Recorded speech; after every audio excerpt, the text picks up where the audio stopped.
Good morning to you. Good morning to you, bro. I hope you're well. I'm doing well. How are you doing too? I am also doing well. As a secretary of the Ndc Ashanti Reg, I'm wondering to what extent you think the event yesterday, because at least yesterday we heard the Otumfuo speak openly to his emotional attachment to at least Napo and by extension the tickets. What are you assessing the impact of that on you? Does that mean? Okay. Yeah, so we are filled with excitement, though much disappointment in terms of the embarrassment the whole MPP and their setup has brought to the political class. And I say so because we get into a point where the citizens are getting a bit fed up with the political class. So even though they are on the other side, anytime they mess up, in one way or the other, it gets to have an impact on us. So it's a bit of a mixed feeling. Their party is failing, and it is undoubted that their party is failing. That notwithstanding, if they fail this much, it becomes worrying to the political class, for which reason we will point them out so that at least they can do something better in the future if they get a chance to redo what they did yesterday. Starting right away from Otumfuo's palace. I want to put on record that Otumfuo's conversation is never an endorsement for Napo, but it only tells us that Napo has been a tantrum, for which reason his own father had to advise him in public. In our camp setting, before your father or mother will advise you in public, then there should be some preceding events where you have been advised in the closet to a level where you are no more listening to your father or to your parents, for which reason they would want to advise you in public, so that if you go and display that character for which reason they have been advising you, people will not associate that with bad parenting, but they will get to know that it is your inherent character, or maybe you are possessed by some spiritual elements. Otumfuo stated categorically that I trained you, and I know that all the people I have trained are not arrogant. But this is the feedback I am getting. For which reason I am your father. I will defend you, but make sure it does not become true. In that very same day, he did not take Otumfuo's advice. There is a video footage where a vice presidential candidate we are adoring is seen throwing his hands in the air at someone who may have provoked him, just minutes after Otumfuo had advised him.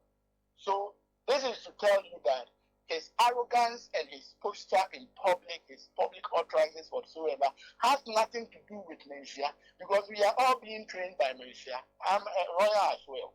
And none of us has that character or that trait of Napo. So yesterday's remarks by Otumfuo was a disclaimer that his character does not befit Menchia, for which reason I'm advising him to in public, so that you all know that this is not how I train my royals. So that is it with Menchia, and then the comments from there. Right on the stage too. But that's not all. That's not all, Doc. In fact, okay. I'm not a can, so my tree is not that good.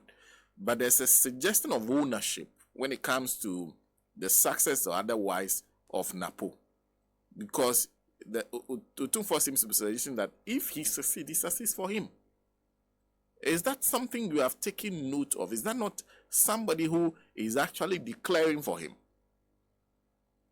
So, from the onset, we all know he has royal roots. Okay. So, you would not expect Otumfuo to be in public and publicly disown his royal. He will definitely show or make statements to let you know that you have their inherent support. But much of the work depends on you. So these are if you read between the lines, these are the meaning of what Otumfuo said in P. Everything he said indicates that originally, because you are one of us, I paid your school fees, I'm your father and all that, much of the work depends on you, your character, and how you are able to sell your message to the people. If it were anywhere where we can boldly say that Otunfo openly supports Napo because he is his son, Otunfo would have come out clearly without missing words that Asanteman is behind you and we will stand behind you before until victory is delivered. None of these statements came in, and none of the chiefs have been called by Otunfo that go and work for Napo. So all that he said, I mean, it is normal and it is natural that when your son is given an appointment, whether good or bad, you advise him saying, as a father, I support you, but much depends on your character. And that is the character that Napo displayed. So it is up to us as Ghanaians and as people of Ashanti to decide whether Napo's insult on Kwame Nkrumah and his public, how he carries himself in the public, is worthy of someone who wants to be a vice president of the Republic of Ghana. And the obvious answer to that is a no.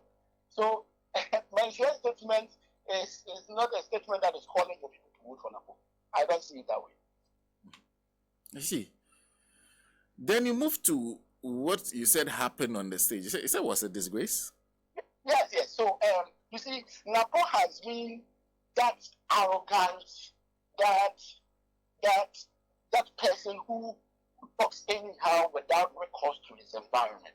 So I was expecting much that after he was named as the running mate and has been introduced to the MPP council, they would have spent time doing some grooming so that he will come out of the earlier posture of being a tantrum and saying things anyhow and all that, so that tomorrow, yesterday, as at the event, we would have a different perspective, a different look of Napo. Okay, and we even thought that they may have prepared a speech for him where he was going to speak to the minds and hearts of the people of Ashanti region, where he was going to outline some key major policy intervention he's going to champion and lead to bring some form of development to Ashanti region and Ghana at large. We were expecting that he would talk about the KDTR phase 2, which has become a forest as it stands now. We were expecting that he would talk about some of the projects, at least they inherited from His Excellency John Mahama, that have not been completed. We are expecting that after Kufuor, okay, this is the first time someone from Ashanti region has been on the presidential ticket. So we are expecting that he would go into discussing how his nomination is going to benefit Ashanti region. Unfortunately, that grooming did not take place. And you could see Napo all over the stage as if he was a preacher man, moving from one point of the stage to the other. His stage composure is zero, and it is so unpresidential, or whatever you may want to keep it. Besides that, I mean, a vice presidential nominee should provoke our thought, should give us some intellectual orgasm.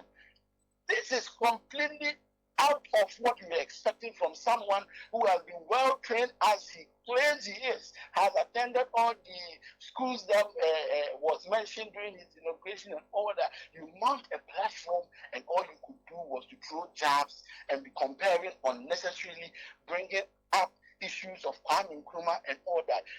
I mean, you were given a sector to manage where Kwame Nkrumah's intervention, the Akoso Dam, stands as the major investment in our energy sector. Just to manage this sector, you could not. You run us into doing so. And you stand on the stage and you want to run Kwame Nkrumah down. You go ahead to discredit all former presidents, including your very own Kufuor. You never acknowledge Kufuor and his contribution to Ashanti region. And you, beyond all that, wants to position himself as someone who can even do or undo the things that Kufuor did. This is a statement he made that they are going to get 85% of the votes in Ashanti region. Yes. I want to tell Napo that he is not loved more than Kufuor in Ashanti region. And even with Kufuor, his best performance in Ashanti region was in 2004.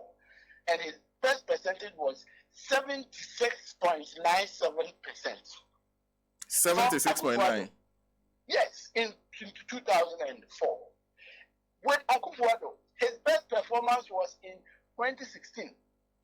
And with that, he had 76.27%. Now, Akufo had 76.97. Akufo-Addo had 76.27. And Napo miraculously, looking at all these data, looking at it, even compare his performance at Nigeria South when he started in 2008 to 2020, which was the last election. You realize that his graph, his numbers are dwindling in Nigeria South. That is just one constituency. Yet you stand on a platform, you become so intellectually dishonest and throw out a figure that you're going to get 85%, and that all the other political parties should struggle over the remaining 15%. I mean, how realistic is this? And how do you expect the academic and the intellectual community to clap for you and to vote for you when you can't even make some intellectual projections looking at the figures and all that? So you see, yesterday was an eyesore. It was very terrible. And we didn't expect that they would go that low and be that dishonest even at their very own outdooring of their so-called presidential candidates. So we know and we believe strongly that this is the time where the Ndc and the Ashanti region, will rise and stand up to the task and make the Ndc and His Excellency John Dramani Mahama proud. And we are very certain that at the end of the polls come December 7, His Excellency John Dramani Mahama is going to be the next president of the Republic of Ghana, and I can assure you that Ashanti region will stand counted and will reward His Excellency John Mahama for the works he did for Ashanti region when he was president between 2013 and 2016. In fact, the 85%, that's not the first time it's been said. Have you taken note of that, and what do you think this 85% matter is about?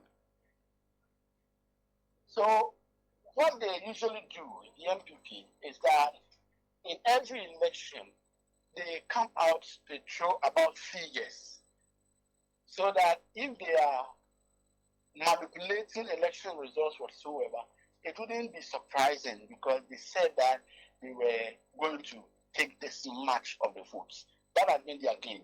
So even in election results, when the election is ongoing, they would throw out figures.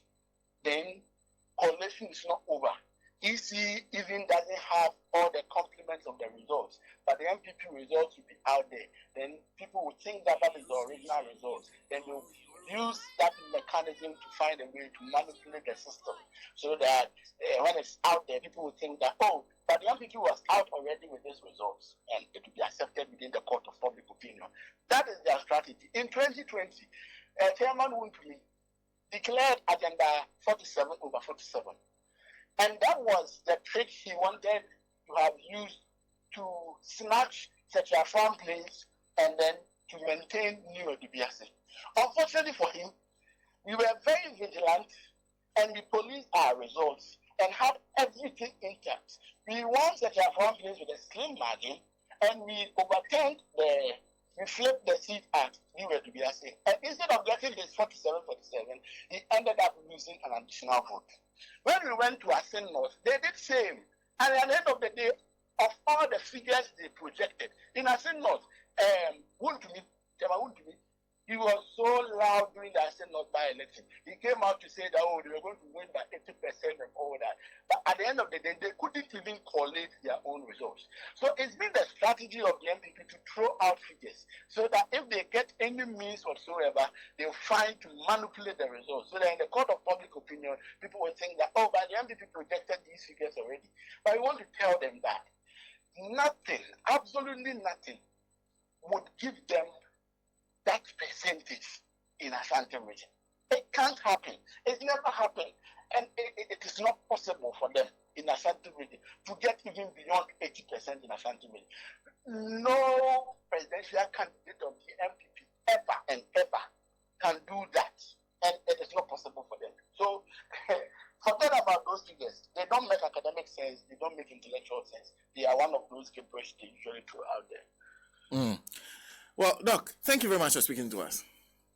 Thank you too. Dr. Frank Amoakohene is the Regional Secretary of the NDC in the Ashanti region, joining us on the line. We have to take a break. When we come back, we'll speak to Mr.